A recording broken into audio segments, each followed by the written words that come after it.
Hi guys, in this video I will show you how to post text and photos on Reddit.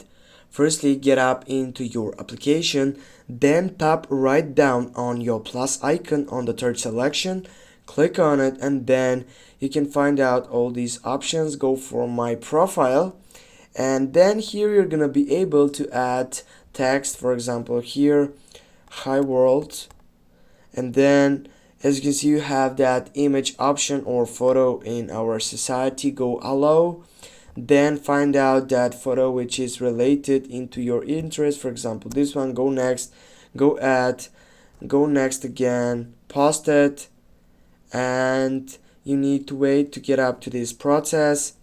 Now take a refresh and it will be show automatically on your site. Go again onto your profile, and here you're gonna find out the site. Thanks for watching. Don't forget to hit that like and share the videos. See you soon guys.